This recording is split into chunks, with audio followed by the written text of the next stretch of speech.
Euh, Ok, c'est pas celle-là, mais je vous montrerai un truc tout à l'heure, mais là je vais le fermer. Done save. Donc on va commencer, donc les petites options de détourage. En fait, Photoshop, il y a des options très classiques de détourage. Si on commence avec le petit champignon bleu, là, tout simple. Alors si jamais vous voulez, n'oubliez pas que moi je travaille beaucoup avec les librairies Adobe Creative Cloud, parce que moi je paye. Et c'est le Black Friday qui commence bientôt, hein. Donc là, ça y est, c'est parti, 50%. Vous pouvez partager à deux, ça vaut vraiment, enfin, ça vaut la peine plus ou moins, mais voilà. Donc ici, ce petit nuage, c'est pas un nuage, c'est un champignon, Igor. Je pourrais vous montrer des outils classiques de détourage, mais on verra avec le cours de vectoriel, parce qu'on peut utiliser la plume pour faire du détourage aussi. La plume marche très bien pour des formes géométriques et des formes fixes. Donc par exemple ici, si je clique et que je vais étirer cette courbe, vous voyez que j'arrive à contourner plus ou moins assez rapidement. Après ici au niveau du contournage du champignon et du chapeau, ça va être évidemment un peu plus complexe. Mais vous voyez qu'en quelques clics,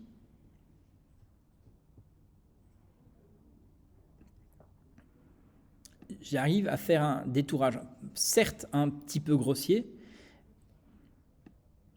mais on arrive à faire un détourage quand même un peu... Et vous voyez ici, il y a un sous-saille.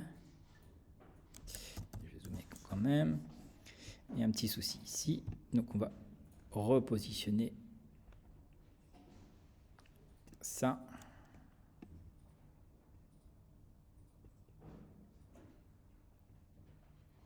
Hop.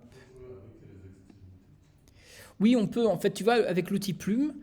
Donc quand tu vas faire une courbe avec l'outil plume, tu vas faire en fait une courbe, tu vas faire ce qu'on appelle les points d'ancrage et des barres de contrôle qui vont te permettre de remodifier ta courbe et de la faire vraiment très très ajustée. Et du coup, tu peux même, non Igor, tu peux même déplacer un petit peu ton point d'ancrage. Donc c'est un outil qui peut être très très très performant, que je déteste utiliser parce que j'ai toujours l'impression de faire du caca avec, pour rester poli. Mais tu vois, ici, je ne vais pas prendre par exemple tous les contours. Tu vois, ma barre d'ancrage, j'appuie sur la touche Alt ou Option. Et on va par exemple la raser comme ça un petit peu. Et ici, je vais aller ici, je vais étirer mon point d'ancrage. Celui-ci, avec la touche Commande, je vais le déplacer pour le rentrer. Pareil ici, je vais un tout petit peu le...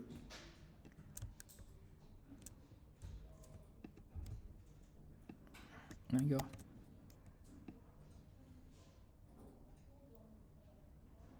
Hop.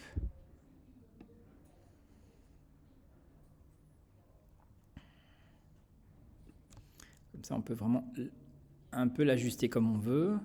Et je vais clôturer ici le champignon. Je vais tirer cette courbe. Donc c'est un outil qui peut être très...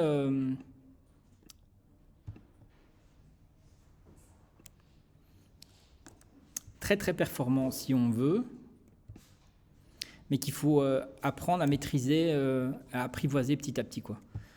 Moi, j'ai pas de patience. Enfin, si, j'ai beaucoup de patience, mais pas toujours pour ça.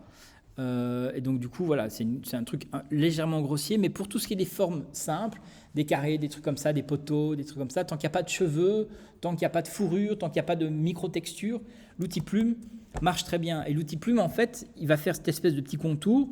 Ce petit contour, dans Photoshop, ça va en fait créer en fait un chemin, un path de travail. Vous allez pouvoir du coup charger. Quand on appuie sur la touche commande, n'oubliez pas sur une vignette, que ce soit dans le path, dans les channels ou dans les layers, ça va faire une sélection de ce qu'on a par exemple cliqué.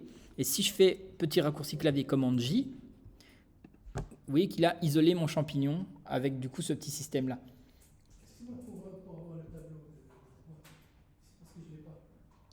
Le tableau, attends, j'arrive Samir. Hop là.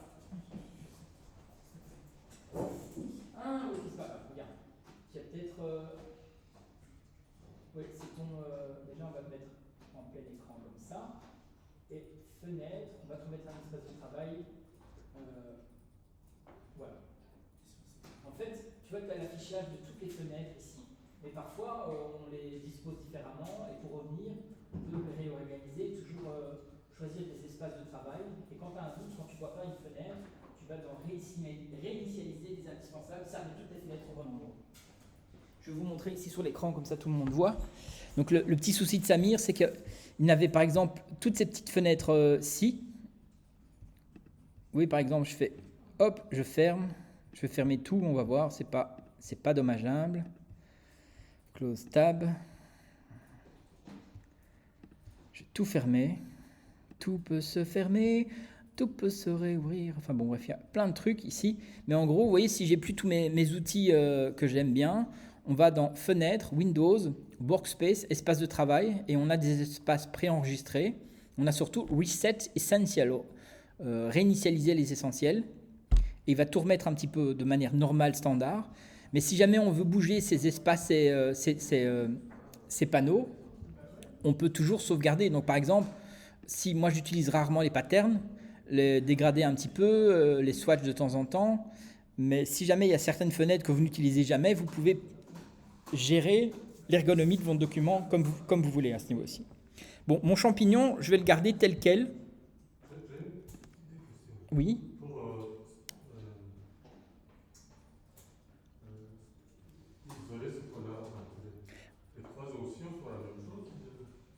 Les trois options.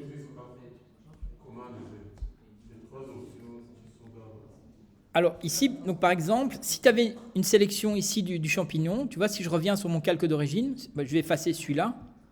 Comme ça, on va voir. Je vais effacer ce calque. Oui, hop. Tu vois, ici, j'ai ma sélection de mon champignon. J'ai mon calque d'origine. Donc tu peux faire cliquer sur le petit plus ici.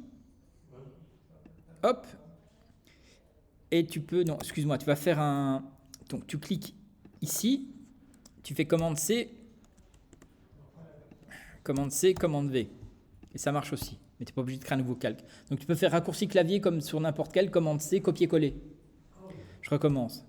Ici, j'ai ma sélection. Ce qui est cool, c'est que même si j'ai effacé ma sélection, là je l'ai effacé par exemple, comme j'ai fait ma sélection avec mon outil plume, ma sélection elle est toujours sauvegardée ici. Donc dans les paths, dans les chemins. Donc si j'appuie sur la commande, je recharge ma sélection. Et ici, si je fais commande C, commande V, tu vois, il va créer un nouveau calque avec l'élément dedans, isolé. Mais si tu veux le faire en une fois, bah, tu sélectionnes, tu fais un petit commande J. Voilà. Mais commande J, en fait, ça va créer un nouveau calque. Si jamais tu as une sélection d'un élément déjà actif, dans ce nouveau calque, il va automatiquement copier ce qu'il y a dans ta sélection. Mais si jamais je n'ai pas de sélection, tu vois ici, j'ai plus de sélection, je fais un commande J, il me fait un double du calque du dessous. Donc ça, il va faire un copier sur un nouveau calque, mais s'il y a une sélection, il va ne prendre que la sélection. S'il n'y a pas de sélection, il prend l'entièreté du calque. Mm-hmm.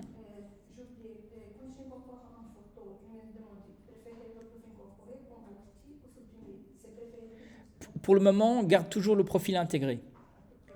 Oui, 9 fois sur 10, quand tu as un fichier image que tu charges sur Photoshop et que ce fichier image, il te dit il y a un problème au niveau du profil de couleur, 9 fois sur 10, il faut garder le profil intégré.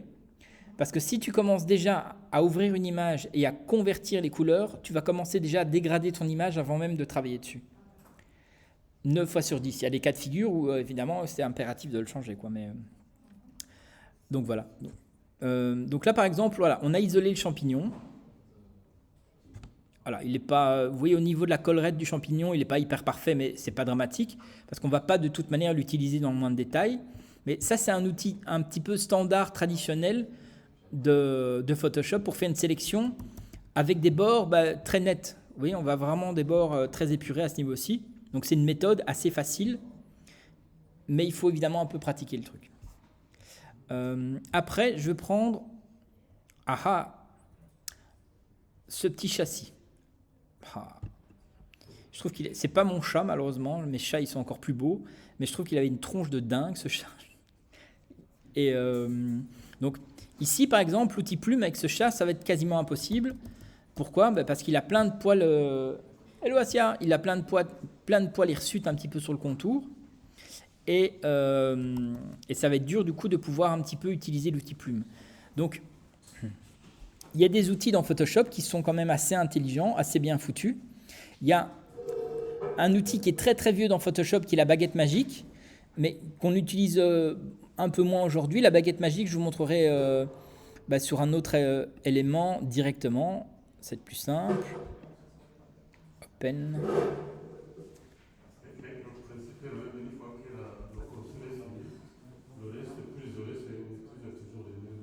Oui, oui. À partir du moment où si le but de ton travail, c'est d'isoler des éléments pour les copier sur un nouveau document ou autre, à partir du moment où tu peux les garder ouverts, mais si tu le sauvegardes tel quel, il va être sauvegardé en JPEG. Et le problème ici, tu vois, j'ai de la transparence. Donc si je sauvegarde, attention, je vais éternuer. Pardon, désolé, c'est le rhume des foins. Il n'y a plus de foin, mais c'est pas grave. Donc tu vois, si j'exporte ce document tel quel, je vais l'exporter par exemple pour le web. Si je l'exporte au format JPEG, qui est un format très standard que vous connaissez, vous voyez que la transparence a disparu, on a un fond blanc. Donc si jamais tu as un élément avec de la transparence, il ne faut pas sauvegarder en JPEG. Il faut sauvegarder en PNG 24, où là tu vas garder ta transparence, ou dans le pire des cas en GIF. Mais GIF, c'est un format un peu désuet qui est bien adapté pour des petites images ou des images animées. Et on dit GIF, pas GIF. J'insiste, mais vous le dites ce que vous voulez. Moi, je dis GIF et merde. Ce qui est un grand débat là-dessus, mais on s'en fout. Donc, tous ces éléments-ci, par contre, si tu veux continuer à travailler sur cette image-ci et garder ton original, ben là, tu dois le sauvegarder à un format de travail. Hello! Tu dois le sauvegarder à un format de travail. Et là, tu peux faire Save As. On va sauvegarder sur l'ordinateur. Et tu sauvegardes au format Photoshop. L'avantage du format Photoshop, c'est que tu vas garder les calques et tu vas pouvoir éditer, travailler tes calques et revenir dessus. C'est un document, les fichiers PSD, c'est des documents de travail. Hein. Ce n'est pas un document de fini, c'est un document de travail. Comme les fichiers Illustrator ou XD ou autre. Bref, ici, j'ai détouré le bazar. Je voulais vous montrer justement, mais pas avec cette image-ci. Oh, cette superbe image, merci Samir. Du coup, elle va être sur ma chaîne YouTube, tu te rends compte? Regardez, je vais de nouveau prendre cette image-ci, l'image de Mégatruffe. Un des autres outils de sélection qui est vieux dans Photoshop, c'est la baguette magique. C'est un outil de sélection rapide qui existe partout, qui est très très bien quand on va avoir des éléments, par exemple, quand on veut détourner un sujet sur un fond isolé. Après, on a des éléments plus actuels, plus modernes, mais si jamais vous travaillez avec des programmes autres que Photoshop, ils n'auront pas forcément ces outils d'intelligence artificielle. Donc la baguette magique, c'est un outil qui est universel. Même sur le site Photopea, je vous ai montré, vous pouvez travailler avec cet outil-là, il n'y a pas de problème. Donc la baguette magique, c'est un outil qui travaille différemment, où on va cliquer sur une zone de l'image, il va analyser la zone sur laquelle on a cliqué, et il va sélectionner toutes les pixels qui sont similaires en couleur et en contraste. Ici, on a un fond qui est un peu bleu ciel, mais regardez, si je clique une fois ici, il m'a sélectionné une grande partie de l'image, donc tout ce qui est entouré de ce qu'on appelle la marche des fourmis, c'est la zone sélectionnée. Mais on voit qu'on a des zones qui n'ont pas l'air d'être sélectionnées. Alors deux choses. Cet élément-ci, déjà, on peut lui demander de sélectionner des zones plus grandes. 1 pixel, 3 pixels sur 3, 5 pixels sur 5. Donc par exemple, donc je fais commander pour désélectionner. Si je reclique, il prend un petit peu la même zone parce que toutes ces zones-ci ont plus ou moins la même couleur, mais on a des réglages à côté qui sont intéressants et importants à connaître quand même. On a la tolérance. Cette tolérance, qu'est-ce que c'est? Ça veut dire quel est le niveau de différence il va y avoir entre le pixel sélectionné et les autres pixels qu'on va sélectionner eux-mêmes. Et c'est un niveau de tolérance qui va être de 20% par exemple. Si je fais une tolérance de 1% et si je clique, vous voyez, il a pris une zone beaucoup plus courte, beaucoup plus réduite. Et attendez, vous voyez, si je clique ici, chaque fois il va prendre une petite zone parce que il y a 1% d'écart entre chaque pixel. Si je fais par exemple 90% et que je clique ici, oui, il me prend tellement de choses qu'il va commencer à prendre des tons de peau dans les yeux un peu partout. Pourquoi? Parce qu'il y a du bleu dans la peau quand même. Il y a du bleu un petit peu partout. Donc il faut trouver, c'est pour ça qu'en général les niveaux de tolérance, si on met 50 par exemple, et qu'on reclique, vous voyez qu'on commence déjà quand même à voir aussi, on a un détourage qui est déjà un peu plus efficace, mais on commence à avoir des sélections un petit peu partout. Ça dépend de l'image. Ça dépend de l'image. Tu as des images, et ça dépend ce que tu veux sélectionner. T'as des... Oui, il y a voilà. Quand il y a un contraste très élevé entre l'avant-plan et l'arrière-plan, tu peux avoir des tolérances plus basses, par exemple. Tu peux, si on remet une tolérance de 30, tu vois, là, une tolérance de 30, on commence à avoir une bonne sélection autour. Il a pris des petites zones à l'intérieur, mais c'est pas grave parce qu'on peut quand même affiner et il y a encore des zones ici.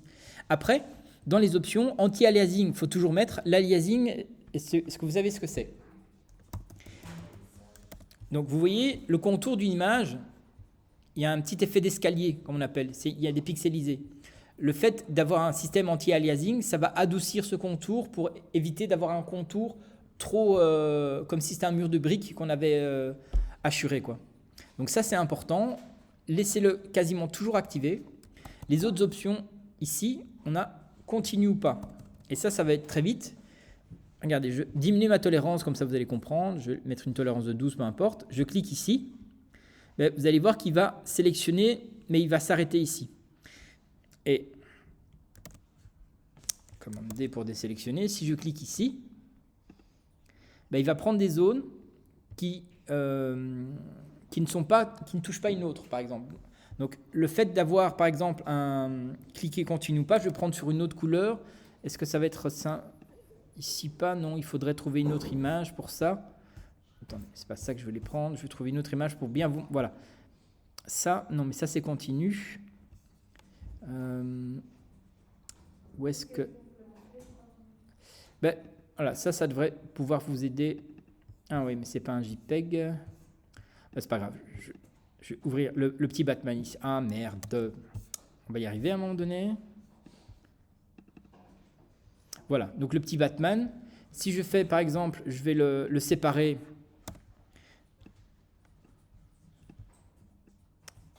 Ah, pas ouvrir.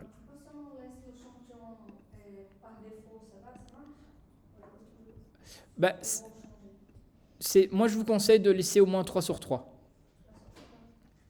Tu vois, regarde, étrangement, je vais séparer le jaune en haut et en bas. Et si je fais avec l'outil ici, donc si je décoche continue et que je clique ici, il va me prendre le jaune sur toute l'image. Mais si je coche et que je clique ici, il va me prendre le jaune qu'au-dessus.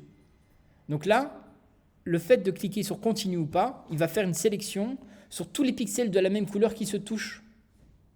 Ici, le jaune du bas et le jaune du haut ne se touchent pas, donc il ne sélectionne pas. Donc ça, c'est par exemple si... Regarde, si je décoche et que je clique ici sur le jaune, tu vois que j'ai peint moi-même un peu de noir ici, un peu de noir là. Le jaune du haut, il ne touche pas le jaune du bas. Ils sont séparés. Et si je décoche et que je clique, ben, il va me sélectionner quand même le jaune du haut et du bas. Si je coche, il me sélectionne que le jaune qui est isolé. Donc ça, c'est une notion qui est importante parce que parfois, tu vas pouvoir sélectionner, je sais pas moi, imagine, tu as un drapeau rouge, tu as un drapeau belge et un drapeau allemand, tu veux sélectionner tout le rouge de tous les drapeaux.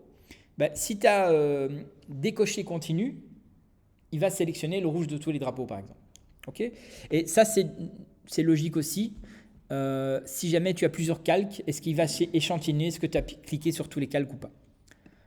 Ok, donc ça, je ne sauvegarde pas, on s'en fout. Mais donc, le petit outil ici, tu vois, il peut sélectionner un peu plus, mais là où c'est intelligent, c'est que tu peux prendre, du coup, ajouter à ta sélection, et tu vois comment continuer à cliquer sur différentes zones pour être sûr que tout ce que tu veux sélectionner soit sélectionné, par exemple.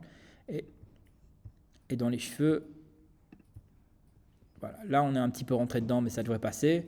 Tu vois, ça, c'est une méthode de sélection très ancienne, mais qui marche un petit peu avec tous les outils. De nouveau, si je fais un petit commande J, mais vous voyez, qu'est-ce qui se passe? Commande J, il m'a sélectionné l'inverse, donc c'est pas ce que je veux. Donc je fais retour arrière, parce qu'on a sélectionné en fait le fond, on veut sélectionner le sujet. Donc là, je vais faire sélectionner, inverser, un petit commande J, et il m'a plus ou moins isolé le sujet. C'est pas parfait, mais ça peut faire l'affaire. On a juste certaines petites zones ici dans les cheveux qu'il va falloir un petit peu corriger. Là, ça passe, mais c'est pas parfait. Il faudrait idéalement retravailler un petit peu dessus. Donc, soit on travaille à la gomme, mais si on ne veut pas être destructeur, rappelez-vous, on travaille au masque avec un petit pinceau. On va pouvoir, ça, on n'est pas obligé de le garder par exemple, ici. Donc on peut corriger et contrôler un petit peu sa sélection comme on veut. Ok. Et ici, voilà, ça, cette zone-ci, j'en ai pas besoin de la garder.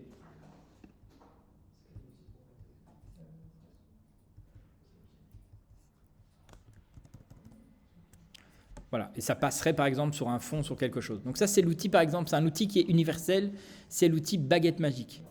Maintenant, et je vais revenir justement sur mon petit chat en colère, l'évolution de ces outils, il y a justement maintenant un outil qui était plus rapide, qui est arrivé sur Photoshop il y a quelques années, et c'est un outil de sélection rapide, sur lequel on va commencer à cliquer sur une zone, on va étendre, et il va petit à petit analyser, et là il a analysé très vite le chat, ici. Donc il a très vite fait la sélection du chat. Je désélectionne pour vous remontrer, je clique sur la patte, et en montant de 1 ou 2 cm, il a sélectionné quasiment tout le contour du chat très rapidement.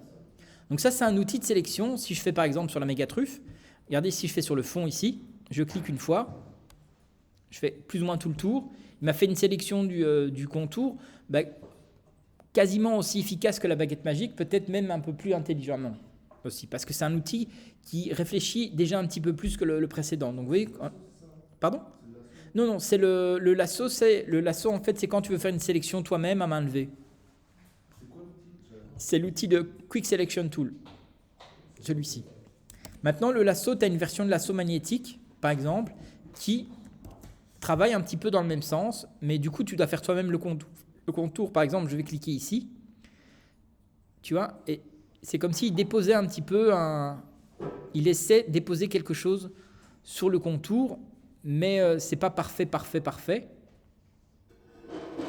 Il n'y a jamais aucun outil qui est parfait, mais et si je finis par exemple, parce que je ne vais pas faire tout le contour, là du coup, voilà, tu as ta sélection, mais tu vas quand même avoir certaines zones qui vont être parfois un peu approximatives. Donc c'est un outil qu'on utilise beaucoup moins à ce niveau aussi. Donc Quick Selection Tool, il est quand même assez intelligent, il marche bien. Et tu vois, si je reprends ici, si je reprends le petit champignon, tu as quand même très vite sélectionné ce petit outil-ci. Après, dernier outil de sélection rapide, c'est le Quick Selection Tool, encore plus intelligent parce que maintenant, il va vraiment utiliser l'intelligence artificielle dans le sens où il va même proposer de vite uploader l'image sur Internet pour demander à la magie d'Internet de le faire pour toi. Donc ici, par exemple, regarde, en survolant le champignon, il a déjà analysé et si je clique, une fois sur le champignon, il a déjà sélectionné. Ça, c'est cette espèce de petit outil intelligent, par exemple, qui va repérer automatiquement s'il y a plusieurs éléments ou pas. Tu peux cocher, par exemple. Si je vais sur le chat, je désélectionne. Tu vois, là, je fais le fond. Il m'a sélectionné tout le fond. Si je vais sur le chat, je clique une fois. Il m'a sélectionné tout le chat, même s'il a un peu merdé au niveau de la fourrure ici. Mais si je fais de nouveau un petit commande J, tu vois que mon chat est quand même plus ou moins bien isolé, même si ce n'est pas parfait. Après, on peut corriger. Ça, c'est vraiment les nouveaux outils de Photoshop. Et regardez ici aussi, il y a même plus simple. On a ici Select Subject. Il va automatiquement analyser l'image. Ça marche plus ou moins bien. Un petit commande J.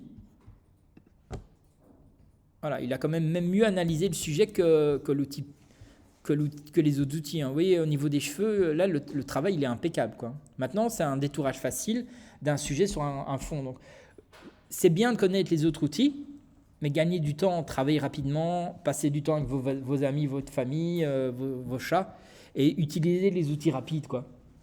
Oui, Samir ? J'arrive. Et je vais mettre la vidéo en pause ici, je fais une deuxième après.